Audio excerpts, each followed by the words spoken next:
ఇవాళ నేను KFC style chicken try చేద్దామని అనుకున్నా. అందుకనే చికెన్ ఆర్డర్ పెట్టాను లీషియస్ నుంచి. మీరు కూడా ఎప్పుడైనా ట్రై చేయకపోతే లీషియస్ నుంచి ఒకసారి ట్రై చేయండి. ఇది నా పర్సనల్ ఎక్స్‌పీరియన్స్. ఎలాంటి ప్రమోషన్ వీడియో కాదు. ఎందుకంటే నేను ఎప్పుడు చికెన్ చేయాలన్నా అక్కడి నుంచే తెప్పించుకుంటాను. ఎప్పుడో టైం లేనప్పుడు మాత్రమే బయటికెళ్ళి తెచ్చుకుంటాను. ఇప్పుడు ఒకసారి ప్రాసెస్ చూసేద్దాం. ఫస్ట్ చికెన్ మ్యారినేట్ చేసుకోవాలి. చికెన్‌లోకి ఉప్పు, కారం, పసుపు, గరం మసాలా అండ్ అల్లం వెల్లుల్లి పేస్ట్ అన్నీ వేసి మంచిగా మ్యారినేట్ చేసి పక్కన పెట్టుకోవాలి.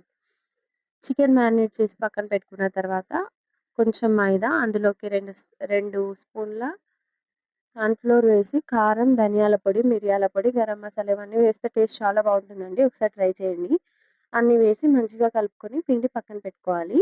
ఇంకా తర్వాత ఏముంది, ఒక కప్‌లో ఐస్ వాటర్ తీసుకోవాలనమాట. ఐస్ క్యూబ్స్ వేయాలి అందులోకి. గట్టి పడతదనమాట పిండి అలా చేస్తే. ఇక ఐస్ వాటర్‌లోకి డిప్ చేసి పిండి వేసి ఒక 2 మినిట్స్ ఐస్ వాటర్‌లో నానబెట్టి మరి పిండి కోట్ చేసి ఆయిల్‌లో డీప్ ఫ్రై చేసుకోవడమే. ఆయిల్‌లో మంచిగా డీప్ ఫ్రై చేసుకున్న తర్వాత పక్కకు తీసుకోవడమే. నేనిక్కడ వాడే oil fortune rice bran oil అండి. అది బ్రౌన్ కలరే ఉంటది ఆయిలు. నేను వాడిన ఆయిల్ ఎప్పుడు వాడను. వీడియో నచ్చితే గనుక లైక్ చేసి సబ్స్క్రైబ్ చేసుకోండి. టేస్ట్ చాలా